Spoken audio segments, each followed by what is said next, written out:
mental, de hablar de lo que no se habla. No lo esquives más, no lo esquives más. Salud mental, nunca es mala palabra, ni acá ni allá, ni acá ni allá, ni acá ni allá. Lo elemental, de hablar de lo que no se habla. No lo esquives más, no lo esquives más. Salud mental, nunca es mala palabra, ni acá ni allá, ni acá ni allá. Bienvenidos a un nuevo episodio de Lo Elemental, hoy episodio número 18 con Inés Remersaro. Quiero agradecerle a los amigos de Pizza Pi, de Barber Ball y de Bullish por el apoyo a nuestro espacio. Bienvenida, Inés Remersaro. ¿Cómo estás? Bien, ¿y vos? Bien. Bueno, Inés, esa es la primera pregunta que tengo para hacerte. ¿Cómo estás? ¿Cómo estás en este momento? ¿Cómo están siendo tus días? Bien, estoy bien. Mis días tranquilos, tranquilos es un decir, siempre ando de un lado para el otro, pero bueno, ya alejada del deporte competitivo como nadadora, como competidora, como atleta, pero bueno, ahora 100% abocada al deporte desde otro lado, desde lo que es la dirigencia, la gestión. Bueno, trabajo actualmente en BIWA en lo que es la coordinación de los deportes competitivos. Sigo vinculada al Comité Olímpico Uruguayo desde la parte más dirigencial con lo que es la comisión de atletas del comité, y mismo también hace ya año y medio en la comisión de atletas de la Organización Deportiva Sudamericana. Entonces, bueno, sigo vinculada desde otro lado, volcando un poco todos estos años en el deporte de experiencia y tratando de, bueno, sumar mi granito de arena. Fueron más de 20 años que competiste, ¿verdad? Sí, yo arranqué a competir a los 7 años. Uf. Hoy tengo 31 y bueno, y a nivel internacional dejé de competir en el 2021. Así que sí, es una banda de tiempo. Pero una nadadora, un nadador, ¿a qué edad más o menos se retiran? Bueno, ahí un poco creo que depende de distintas circunstancias, de dónde, en qué país, capaz que el tipo de prueba. Hay países que son bastante más competitivos que otros, entonces se ve un recambio más grande, más allá de que, bueno, después están las superestrellas que perduran y le ponen fin a su carrera deportiva cuando ellos lo deciden. Claro. Pero más allá de los casos particulares, entre los 25 y 30 años, más o menos. Ahí va. Inés, estábamos hablando un poco fuera de cámara, me contabas que te fuiste primero a Colombia, ¿verdad? Y luego a Estados Unidos. Sí, yo arranqué a viajar por entrenamiento, o sea, para competir después en el 2008 con una primera experiencia en Colombia. Después, no te lo había comentado fuera de cámara, pero estuve también unos meses en Alemania. Mira. También en esos meses entre diciembre y marzo que arrancaban las clases. Y bueno, después volví a estar en Colombia. Me fui para Estados Unidos por toda mi carrera universitaria. Y bueno, también volví a ir a Estados Unidos post recibida, y también estuve en Córdoba, en Argentina, y en Mar del Plata entrenando. Así que un poco por muchos lugares fue como mutando mi carrera y mi lugar de entrenamiento, pero después la base o mi desarrollo deportivo fue acá en Uruguay, en el Club IVA. ¿Y qué nos falta en Uruguay? ¿Qué tienen todos esos países que no tenemos acá? Yo creo que la política deportiva es como la base, el lugar que tiene el deporte en la sociedad de los distintos países. Sin ir más lejos, no sé si conoces más o menos cómo se maneja lo que es el deporte en Estados Unidos, pero dentro de los high school, o sea, la importancia que le dan al deporte sin descuidar lo que es la parte académica, el estudio, desde ya muy chicos, hace que también logren desarrollarse y perdurar más tiempo en el deporte, que acá más o menos en la edad de los 18 o 20 años hay una deserción del deporte muy grande, más en mujeres que hombres, pero bueno, sucede eso, que más allá de lo que es toda la parte económica, el desarrollo económico, que por ahí impacta en la infraestructura, que hoy, por ejemplo, en Uruguay una piscina olímpica no tenemos, porque si bien en longitud de la medida la de Maldonado es de 50 metros, para vos poder competir y que sea oficial tiene que tener 10 andariveles, 10 carriles, y la de Maldonado tiene 8. Entonces, como que son pequeñas cosas que van sumándose y hacen que, bueno, que hoy por hoy nos cueste lograr ser competitivos, sobre todo a medida que el deporte va creciendo y la profesionalización aumenta, y acá todavía no está tan desarrollado. Claro. Y vos decías, nombraste del pasar el tema de los estudios. Vos sos licenciada en finanzas, ¿verdad? Y eso, para meternos un poco en lo que es lo mental, ¿sentís que eso como que también te sacaba un poco de lo que es el nado? ¿Sentís que ocupaste tu cabeza en otro lugar? Sin duda. Para mí el equilibrio de mantener mi tiempo ocupado, más allá de después, obviamente, del conocimiento que adquirí, de poder tener una estructura, por así decirlo, porque la verdad es que era una rutina bastante demandante, pero eso también hacía que tuviese que estar como muy organizada para poder cumplir con con todas las demandas, ya sea académicas y deportivas. Me ayudó mucho bueno, también a tener el éxito deportivo, porque es como vos decís, y yo estoy 100% alineada de que cuanto más cosas tenés en la cabeza, te quita tiempo de ponerte a pensar, como que darle vueltas a un asunto, en este caso yo que sé, en lo deportivo, y a lo largo de la carrera, o sea, la teoría que 100% la valido con mi caso personal es que cuando estuve estudiando, cuando estuve con otras actividades y la cabeza ocupada, fue cuando mejor me fue deportivamente. Claro. Y dijiste del pasar que nos cuesta ser competitivos y lo lleva a muchas disciplinas, pero a los 19 años te encontrás en un Juego Olímpico. ¿Y cuáles eran tus expectativas en ese momento? Bueno, ya el hecho de ir a los Juegos, o sea, si bien era una meta, un objetivo que yo tenía, y creo que el sueño de muchos deportistas. En Londres, ¿verdad? Sí. En los meses previos no tenía un panorama tan claro de que iba a estar en los Juegos. Me entero un mes y medio antes, con lo cual eso genera como un choque, o sea, obviamente una felicidad, pero también es como un choque de decir, wow, o sea, claro, seguí en los Juegos. Y yo en ese entonces estaba entre el receso de mi primer año de la facultad ya en Colombia entrenando, porque todavía no había como una determinación de si iba o no. Y bueno, y fue raro porque me enteré por la prensa, lejos de mi familia. Me acuerdo todavía que en ese entonces, o sea, si bien estaba el internet todo, me acuerdo de llamar directamente acá a mi casa para contarles la noticia. Fue una emoción tal vez un poquito inesperada, o que no la pude como procesar a su debido tiempo. Y bueno, después yendo directo a los Juegos fue medio movidito, porque era todo como, si bien yo ya había tenido experiencias competitivas importantes, porque el año anterior había estado en mi primer mundial absoluto, había ya ido a 2 Juegos Panamericanos, un Juego de Sur, o sea, sudamericano, había tenido instancias, pero bueno, un juego es un juego. Claro. Como que también además se da el hecho de que el fútbol iba, entonces había como mucho más atención de lo normal para deportes como el nuestro. Y bueno, nada, yo creo que ya yendo a lo mental, a la parte del trabajo mental, me jugó por ahí una mala pasada. Estar como con una ansiedad y un poco nervios al momento de competir, que bueno, que no fui con esa expectativa de rendir así, o sea, el tiempo que hice no fue el que yo esperaba, la forma en que nadé no era la cual yo tenía planificado, cómo venía entrenando.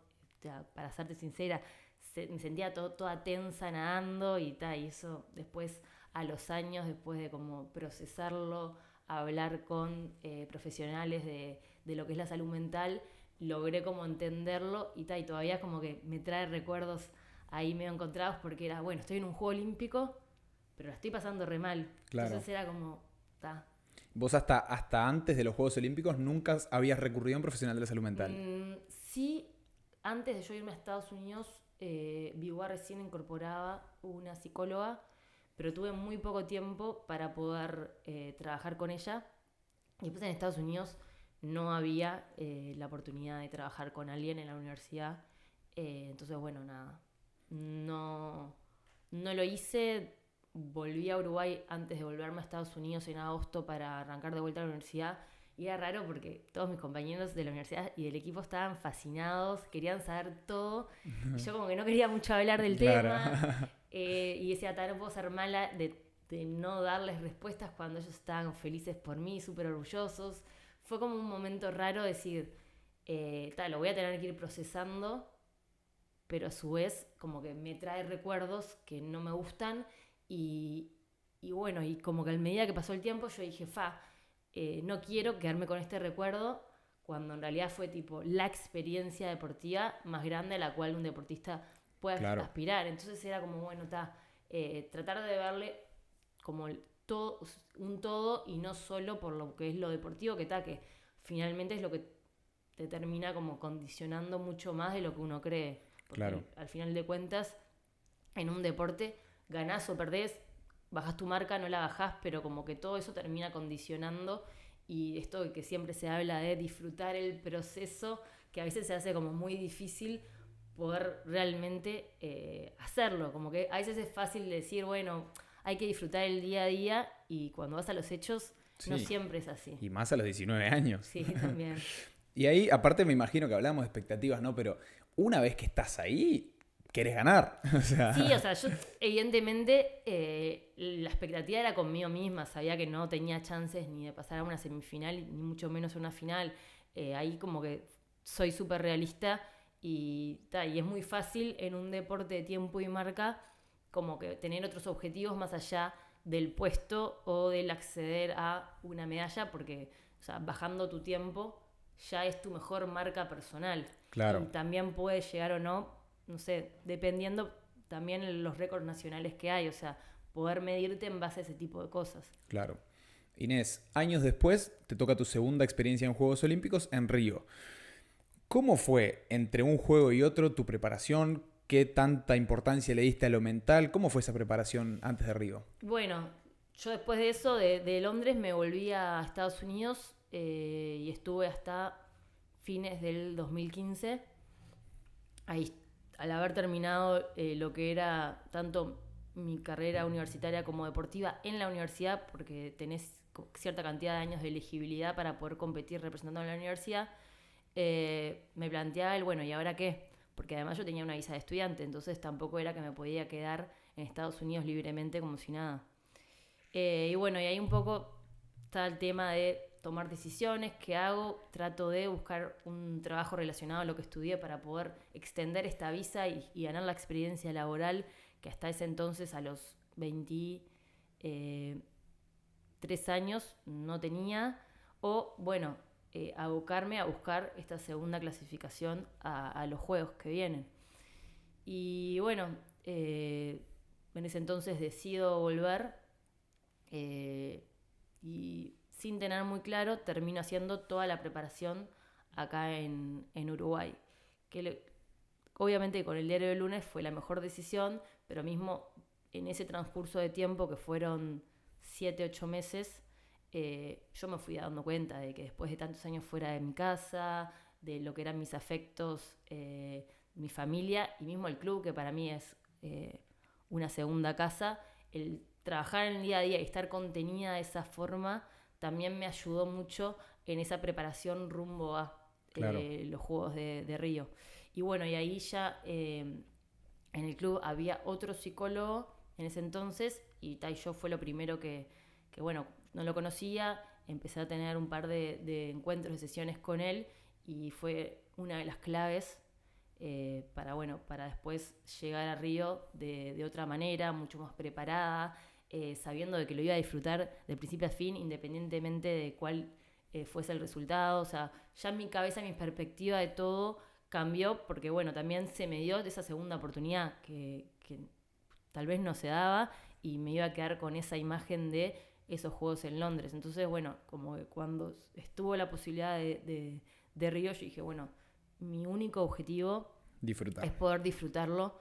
Y obviamente, si después deportivamente me va bien, ya es un plus, pero también hizo que el mismo día a día yo lo disfrutara mucho más, lograra mismo todo lo que es el rendimiento de entrenamiento, ir superándome, mejorar, porque yo venía de Estados Unidos de tener unas lesiones, entonces también tuve el apoyo para poder tener la fisioterapia, la recuperación también en el club, y como que todo el combo ese hizo que, bueno, que me fuera como recuperando y adquiriendo también, sobre todo, la confianza para, bueno, para cada entrenamiento, para cada competencia que fueron sucediendo en ese camino rumbo a Río, fuese cada vez mejor y mismo durante ese proceso yo fui batiendo récord nacional, entonces era bueno, y ahora en Río, ¿qué onda? O sea, Claro. seguiré, porque no había hecho como una puesta a punto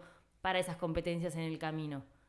Pero bueno, yo qué sé, no sé, la tenés que... Es un tiro en los juegos. Claro. O sea, es una vez que vos nadás y en ese minuto, menos de un minuto, todo tiene que estar perfecto, todo tiene que estar alineado. Obviamente, del momento que te levantás, o sea, tenés que estar en un buen día para que las cosas salgan, porque no es como un partido de básquetbol que vos tenés 4 cuartos de 10 minutos para poder revertir situaciones. Acá, si marchás, no sé, en la salida y no decís, bueno, a seguir concentrándome en lo que queda de carrera, chau, se te Claro. fue la carrera. Chao. Entonces, es como que mucha cosa que sucede o que fue sucediendo en ese camino entre un juego y el otro, que bueno, que finalmente tuvo, para mí, una de las mejores experiencias. Lograste el objetivo. Logré mi objetivo, mejoré mi tiempo, lo disfruté en la previa.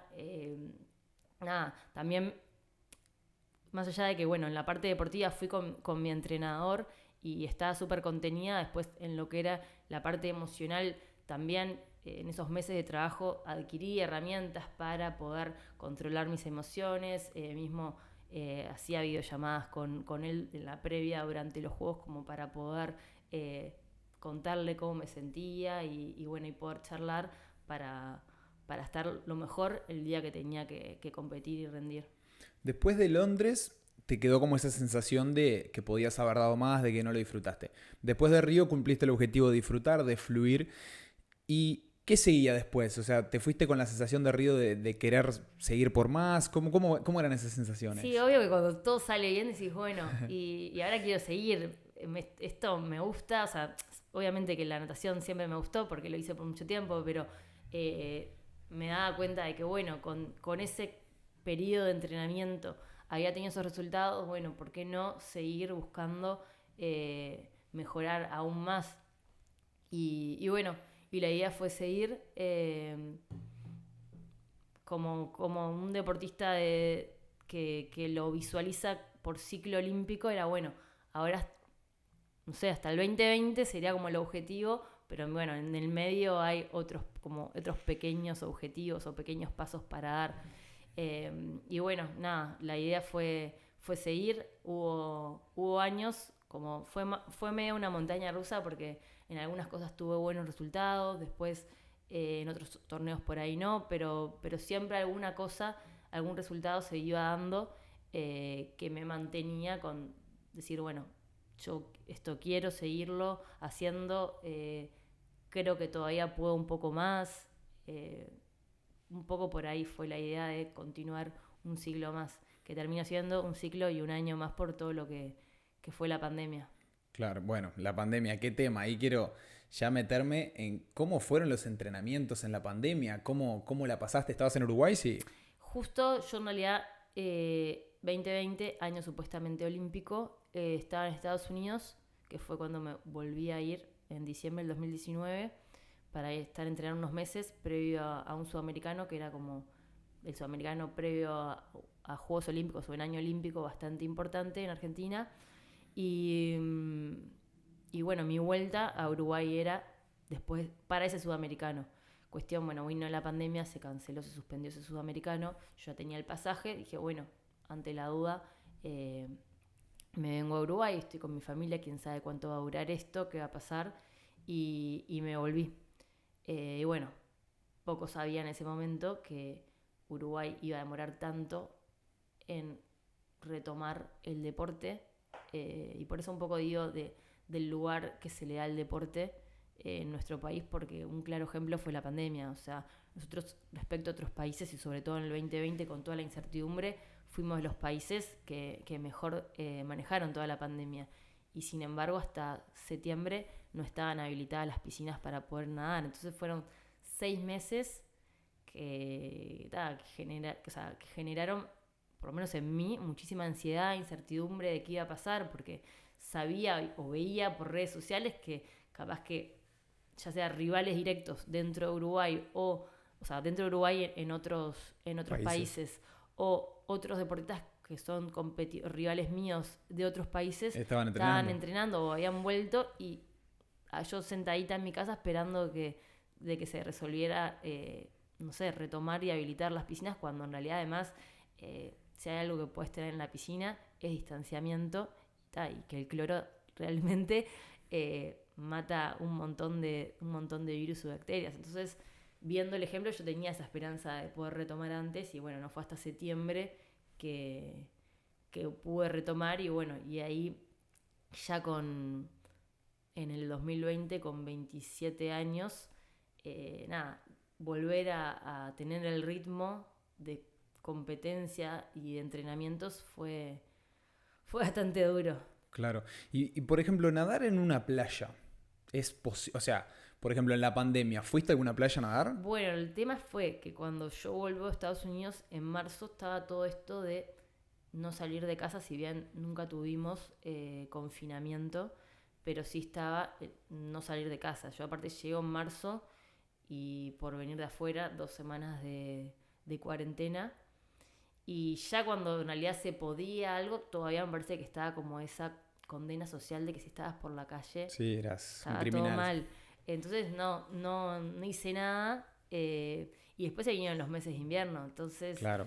era como, y si me tiro al agua y todavía dentro de 2 meses no puedo, o sea, faltan 2 meses más para poder volver a nadar, ¿qué sentido puede tener? O sea, Claro. como que tampoco me iba a cambiar mucho. Es más, creo que fue por mayo que una empresa que tiene estas piscinas que son de, ¿cómo se llama? A motor, o sea, las endless pool, o sea, que con un motorcito va generando una corriente y vos nadás en el lugar. Un poco la desesperación y el contacto de anteriormente haber ido a una muestra de la piscina, es que consigo ir 2 veces por semana, 50 minutos, que obviamente yo estaba recontra agradecida porque era mucho mejor que la nada. Claro. Pero pasar de entrenar 8 o 9 veces a la semana, algunos doble horario, o sea, 2 horas cada turno, a 2 veces por semana, 50 minutos, 1 hora, era en realidad más que nada para la sensación, porque entrenar no era. Claro. Entonces, bueno, fue complicado. Inés, hoy día integrás la Comisión Olímpica, pero quiero preguntarte, en los 2 Juegos Olímpicos, dijiste que en Londres estaba el foco del fútbol, después en Río, pero ¿qué tanto apoyo tuviste vos? O sea, ¿qué tanto apoyo tiene una nadadora uruguaya que va a los Juegos Olímpicos? ¿Qué tanto apoyo te dio el entorno uruguayo? Bueno, en Londres, como te digo, que fue medio inesperado, yo poco conocía bien de la parte interna de los apoyos. Ya para lo que fue Río, en el año previo fui recibiendo, el Comité Olímpico Internacional tiene un programa de subvenciones, de becas, que viene de lo que se recauda de cada Juego Olímpico y se va distribuyendo ya sea a los comités olímpicos o a las federaciones internacionales, etcétera.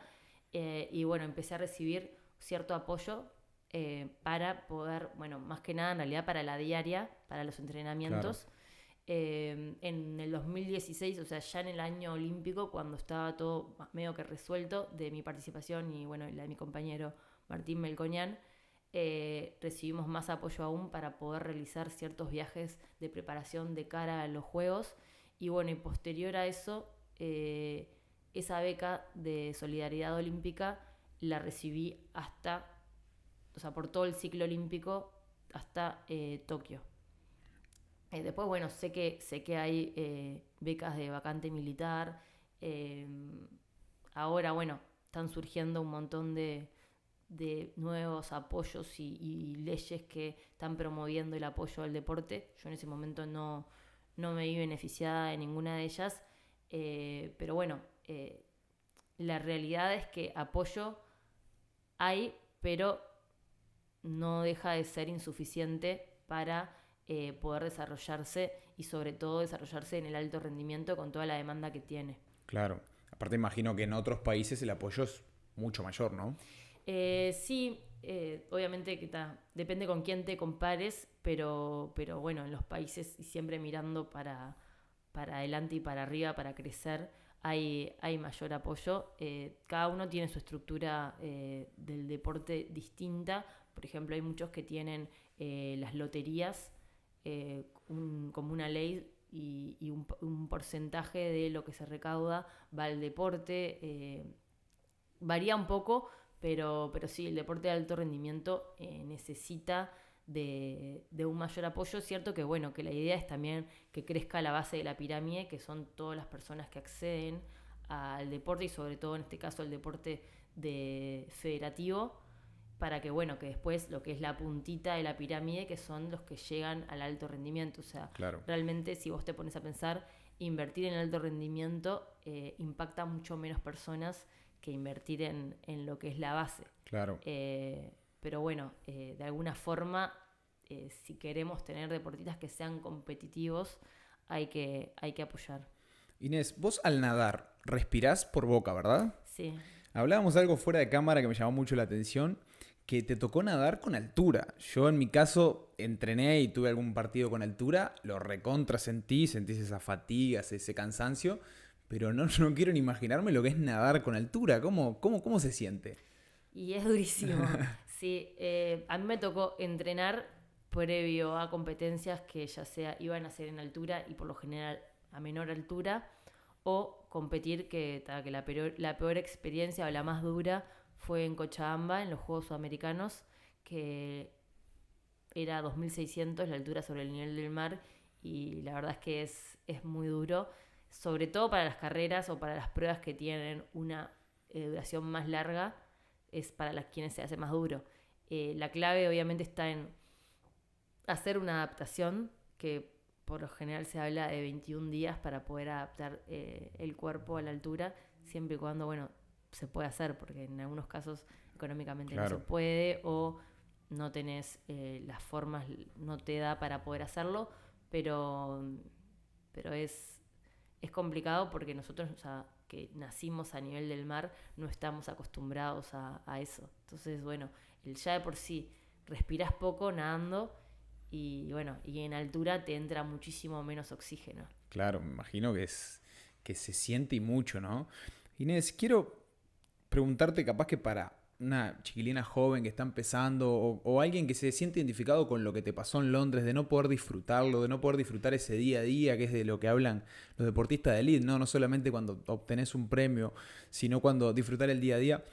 ¿Qué consejo les darías o qué te hubiese gustado escuchar en ese momento o qué aprendiste después con el pasar de los años o qué herramientas obtuviste que no tenías a los 19 años? Bueno, todo lo que es el manejo de la ansiedad, primero hay que identificarla para poder realmente entender que es eso lo que te está pasando. Capaz que es difícil o no siempre uno tiene las herramientas para hacerlo, pero sí, en ese sentido, si uno no cuenta con un profesional de la salud mental para poder acudir, bueno, todo lo que es el entorno es sumamente importante, ya sea en este caso los entrenadores, que terminan ocupando un rol muy importante en la vida del deportista, porque hay veces que hasta pasan más tiempo con los entrenadores que con la propia familia. Claro. Entonces, bueno, estaría bueno, si bien entiendo de que un entrenador capaz que no tiene todas las herramientas, o las mismas herramientas sin duda que no, que un profesional de la salud mental,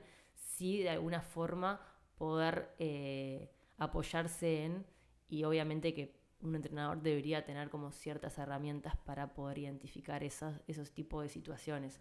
Pero bueno, el consejo sería como poder manifestarlo con alguien con el cual haya confianza, como para, bueno, poder dejarse ayudar, porque eso es lo principal, es entender de que, bueno, que capaz que uno no está en la mejor situación, pero quiere salir de, ya sea una situación de depresión, ansiedad, la situación en la que cada uno le toque vivir, pero poder de alguna forma transitarla de otra manera y obviamente buscar la forma de salir de capaz que un pozo o un momento no tan bueno en la vida deportiva y en la vida en general de cualquier persona. Sí, sin duda. Sí, algo que hablábamos al principio, esto de ocupar la cabeza en otro lado, ¿no? A mí yo soy un gran defensor de eso, de ocupar la cabeza, ya sea en otro trabajo, en estudio, en cualquier otra cosa, mismo, no sé, en leer un libro, pero me parece que es clave para el deportista a cualquier edad, ya sea cuando sos menor de edad o el deporte profesional después, pero creo que ocupar la cabeza es clave para vivir el momento, porque si vos, capaz que muchos jóvenes piensan que cuanto más se entrenan mejor les va a ir, cuanto más compitan, y no es tan así. Me parece que ocupar la cabeza en otro lado para mí es fundamental. Sí, tal cual. Yo creo que el hacer entender o transmitir el mensaje de lo importante de siempre tener un plan B, porque podés, no sé, el día de mañana sufrir una lesión que termine la carrera y bueno, y a mí ponele, en mi caso particular, si bien yo me formé, tampoco tenía experiencia laboral, entonces también como esa incertidumbre de decir, bueno, y en el momento que dejo de nadar, ¿qué? O sea, yo me comparo con compañeros o amigas y tenían, a diferencia mía, capaz que 6, 8 años de experiencia laboral y que por ahí yo tenía otras cosas y otras vivencias, pero que no necesariamente siempre o las puedes capitalizar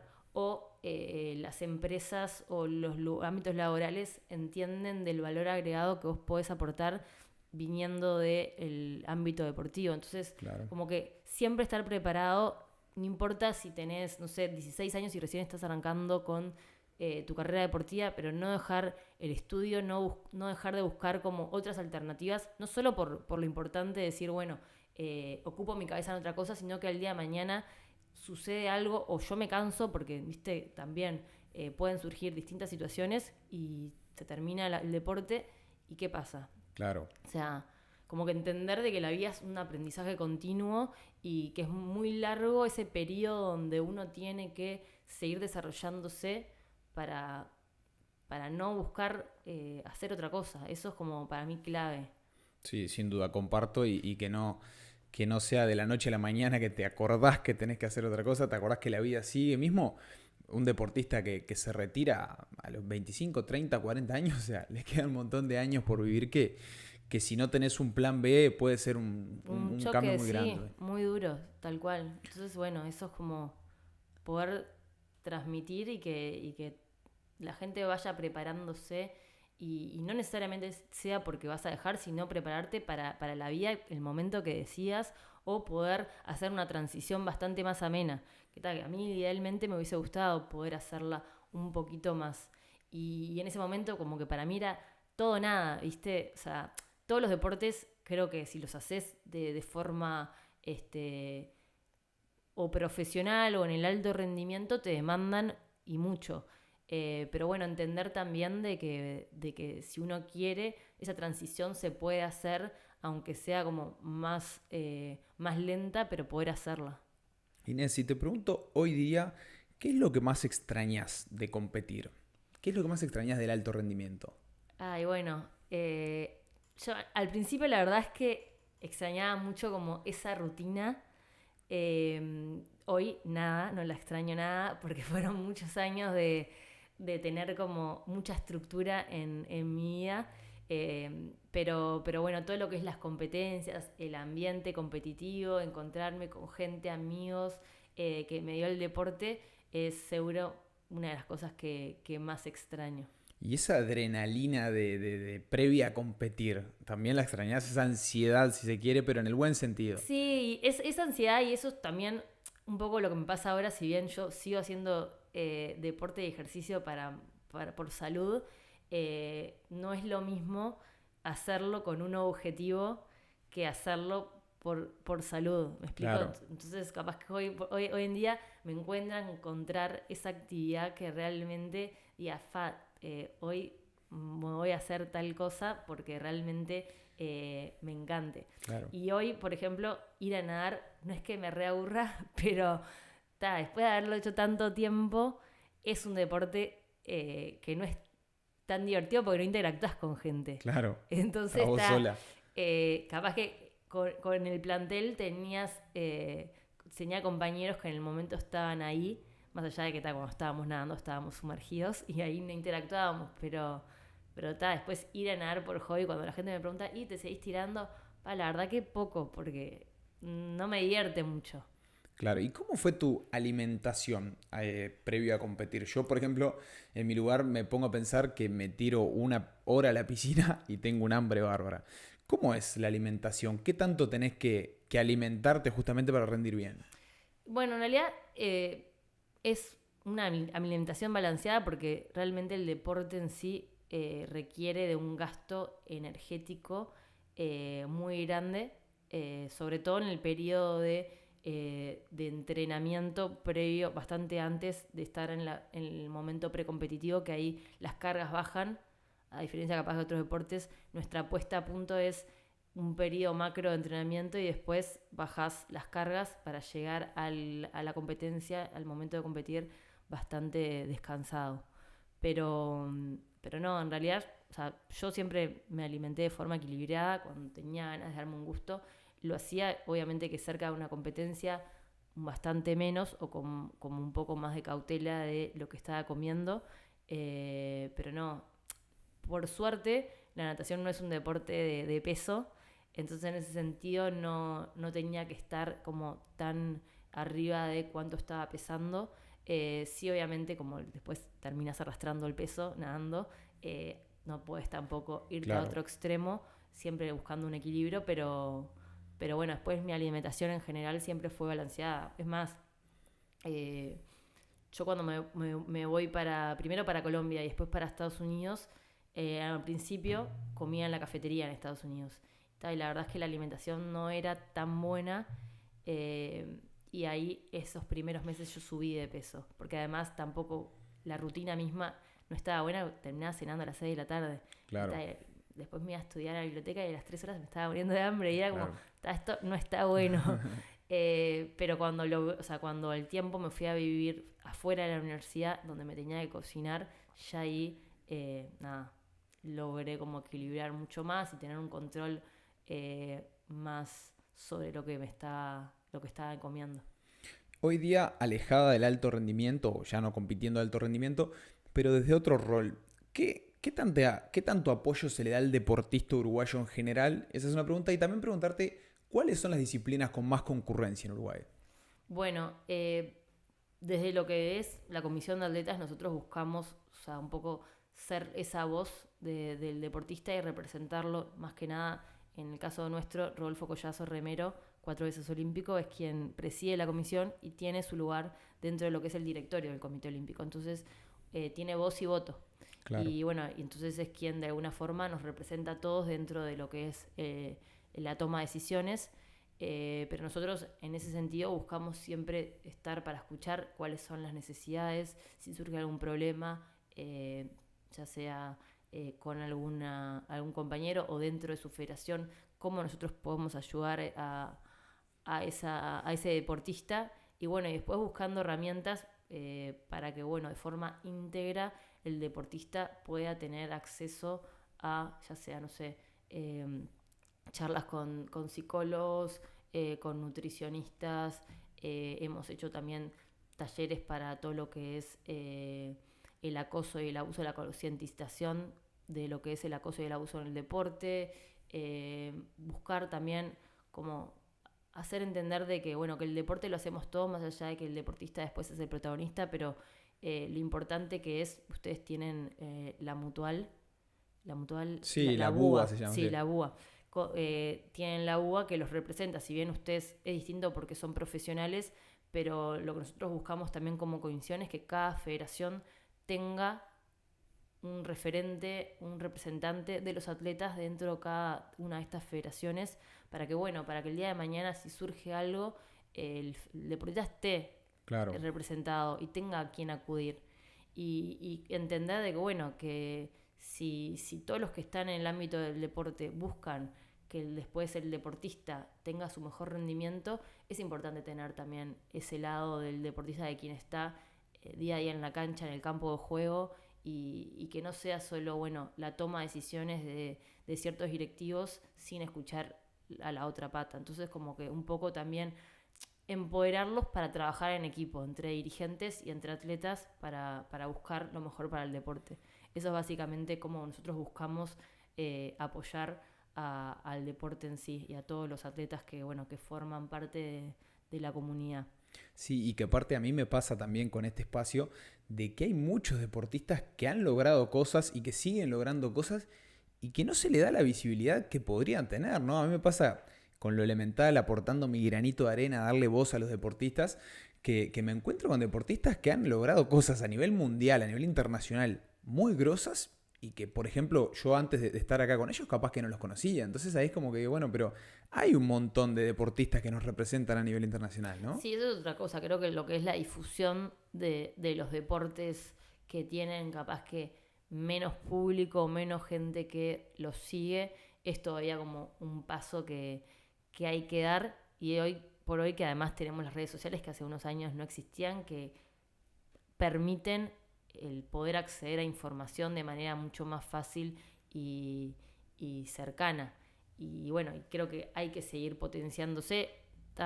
Ahí me parece que un poco las diferencias son de qué manera y cómo se comunica para que llegue a más gente y más Claro. gente se entere de eso, porque los medios tradicionales generalmente se enfocan en 3-4 deportes, porque también es donde hay como una audiencia mayor, entonces es lo que le genera más retorno económico, es todo como un círculo vicioso. Claro. Pero después a los deportes que tienen menos oportunidades o son menos visibles, porque yo qué sé, no sé, una competencia de natación, salvo en los Juegos Sudamericanos, Panamericanos, Olímpicos o en un mundial que hay transmisión, acá no tenés una transmisión. Entonces es muy difícil comunicar y poder difundir un deporte que capaz que es más difícil de vender, por así decirlo. Claro.